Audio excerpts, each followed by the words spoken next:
Hi friends and welcome back to my channel.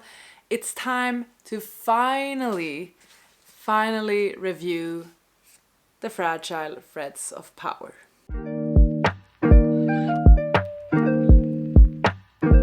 I've been meaning to make this review for a while. I finished reading this book sometime in November and it's been a while since I filmed a dedicated book review, but I really wanted to make one for The Fragile Threads of Power because this was one of my most anticipated books, if not the most anticipated book of the year for me. This will be a spoiler-free video, so I won't really spoil anything about the book.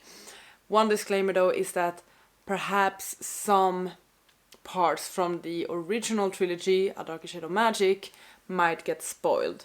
I will attempt not to, but just be aware that this book is a continuation of a series and a universe that already exists. The Fragile Threads of Power was released this year, and it is the fourth novel in the A Darker Shade of Magic or Shades of Magic universe, the series. We have the first trilogy here, A Darker Shade of Magic, A Gathering of Shadows, and A Conjuring of Light, and I actually reread these quite recently. I reread them this summer, or like in July and August I would say. I had them fresh in my mind before tackling Threads of Power. So Threads of Power is like the start of a new trilogy in the same universe. The story takes place about 7 years after the events of A Conjuring of Light. I will attempt to share a bit about the plot and then my general thoughts about it, my expectations, if they were met, all of that. I also want to start this one out by saying that the Shades of Magic series is one of my absolute favorite series. It's the series that I claim got me back into reading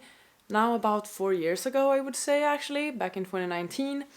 And I love those books. I did have high expectations on this one. I was scared to get to it because what if those expectations aren't met? But also, so you know, there might be a tad bit of bias in this one because I hold this series so close to my heart for many reasons. I have actually made a video with 25 reasons why you should read the Shades of Magic series, so feel free to check that one out and get more context about the series if you don't know anything about this, or if you just want some more reasons to read this series and get to this book. Let's start by talking about the plot. So as I mentioned, the series takes place about 7 years after the events of A Conjuring of Light. We are following, I would say, 3 different storylines in this book. Some of them, especially 2 of them, will sort of merge together throughout the book. In the first chapter, the first page of this book, we are introduced to a girl named Kosuka who lives in White London. We meet Kosuka when she's very young, actually basically straight after the events of A Conjuring of Light, actually. Because, as you will notice if you read this book, there's a lot of time jumps, time skips, flashbacks, things like that, which we'll get to. But we meet Kosuka and we will follow her as she is basically describing the development of White London to us, following all of the events that happened in the first series. Like, magic has been something that's been quite sparse in White London in the first series, but in this book, magic is slowly but surely getting back, people are getting powers again, and Kosuka is definitely in the center of that. What I'm gonna say now is revealed in the description of the book. So, Kosuka is a child Antari, meaning she can actually travel across London, and she can also use blood magic, and she's just a very powerful magician.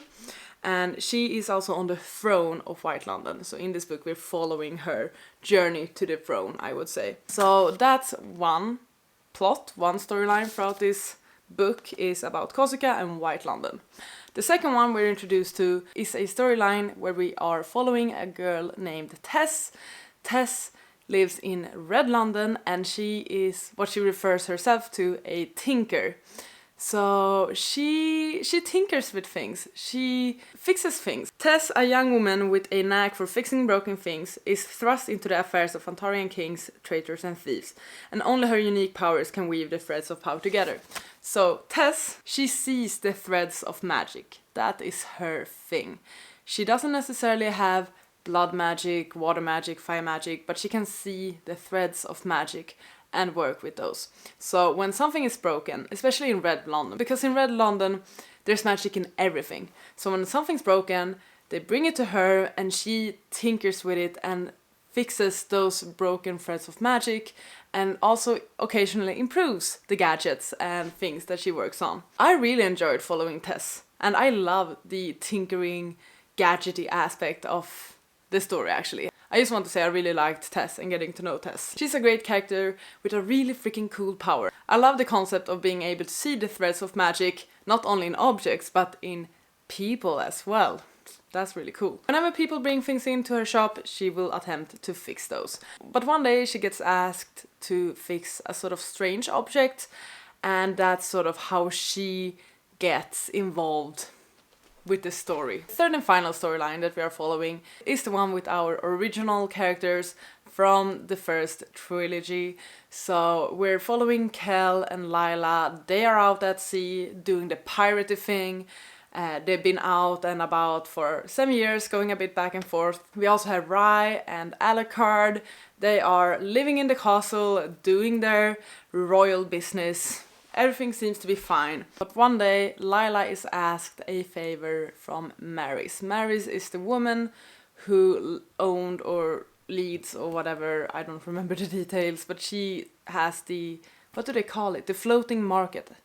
Basically a market with a bunch of forbidden things. Lila promised her a favor back in the previous series, and Maris is now calling that favor in. An object was stolen from this floating market, and Lila is asked to retrieve it. Basically, the gang's getting back together from being separated for years. And that is sort of those three storylines. As I mentioned, two of them will converge. I do like the new characters introduced. I like both Kosuke and Tess, but I especially love Tess. I think she's such an interesting character. I really like what she does with tinkering and with her power as well. And I really enjoyed getting to know her and reading about her backstory as well, because there are definitely chapters with that. I love that. I think Tess is great. I also liked the new characters introduced in the royal court. That we got to know. I think they are really interesting, and I'm interested to see more of them, because if you don't know, this will also be a series. This is definitely not a standalone. For me, the book is at its best when we're with our OG crew. So when we're with Kel, Lila, Rye. I think the banter and the chats between those characters is still as wonderful as it has been before. Kel is still my boy and favorite character in this series. And I just feel like the story is at its strongest when those characters are present and somehow involved with the plot. Tess definitely grows throughout the book, Kosuke as well, but I mean the story is just the best when we're with the OGs. I am a bit disappointed with how they decided to reintroduce the characters to us, like Kel and Lila, throughout the book. I would have hoped for a more epic entrance actually, if I could wish for that. I feel like this book has sort of a weak start to the story, but I do feel like that's sort of a theme throughout all of these books. Usually the plot or the actual events of the books sort of starts to happen a lot later than you would think in the stories. I had the same thought with the previous book in the series as well, because there's a lot of just like introducing characters, setting up the world, setting up the magic system, getting to know everyone, getting to know their dynamics and relationships and similar. And it takes a while for the story to actually start. So I would say that yes, it's perhaps a bit of a weaker start. In regards to writing, it's definitely not like lyrical or anything like that. I've always felt like these books in their writing is sort of straight to the point. It's almost like watching a movie or a TV show occasionally. So it's not that it's taking its time with the writing and a bunch of flowery descriptions and similar, but it's just that we're hanging out so much with the characters and in the different Londons, so that it actually just takes time to build up for the plot of the book, I would say. And some people might not like that, and I completely understand that actually. I don't mind, but I do admit that it can be a slower read at first because of that. Another major thing to mention, I would say, is that there's so much catching up to do with this book. As I mentioned now, this story takes place 7 years after the events of the first series. It's not that the characters have just done nothing for those 7 years, and for some reason Schwab has decided to catch us up on everything that's been going on. And I do like that. I like that it's not just a blank like 7 years for us, But it also makes me question a bit the decision to have such a big time jump, but then doing all of these flashbacks and time skips and whatever to catch us up on the story. I don't quite understand that, if I'm being honest. There's a lot of like flashbacks to 7 years ago, 5 years ago, 1 month later, 3 years ago. Like it's a lot. And this is like a theme for all characters. We're doing that for Kel, for Lila, for Rai, for Alucard, for Kosika, for Tess. Every single character in this book gets a bunch of backstory told. It's not necessarily disturbing. I feel like it flowed pretty well when I read those sections, but I still don't quite understand the motivation behind it. I feel like perhaps the story could have taken place earlier then. I understand why we would like some sort of distance to the first series. I would be fine with like 3 or 4 years. But considering how much has been going on and how much we're catching up on, perhaps 7 years was too much.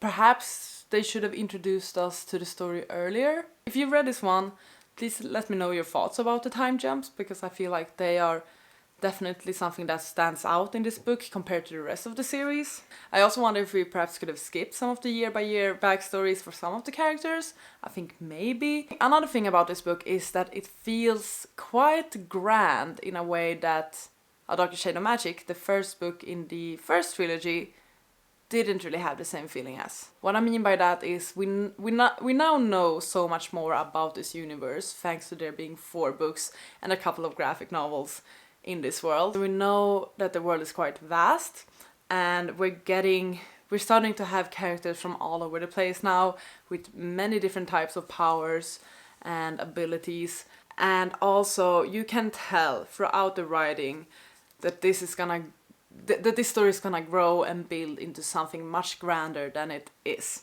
So this is definitely a book that it doesn't leave you on a cliffhanger, but it leaves you wanting more because you know it's building up for something, okay? I must also say that even though I found the start of the book to be a bit weak and a bit slow, I really, really did like the ending and where things are heading. I also need to mention that we're finally getting some more political intrigue in this. There were definitely hints of that in the second and mainly third book in the series, but now in the fourth book, we're finally getting some more political intrigue. And I, for one, really enjoy political intrigue in my adult fantasies. I also really like that you feel and know that there are conflicts arising amongst characters close to our main characters. And once you finish the book, you already have an idea of what's to come. Is this the strongest book in the series? I would say no, it's really not. For me, it goes A Gathering of Shadows, A Dark Shade of Magic, and then this is tied with A Conjuring of Light. I'm not the biggest fan of A Conjuring of Light. I like it, but it's not the same as the other ones. I'm not certain if it's third or fourth, but it's somewhere there. Regarding our characters, I really like following Kel's struggles as he's trying to cope with the consequences of what they did in the third book and the status of his abilities and his magic.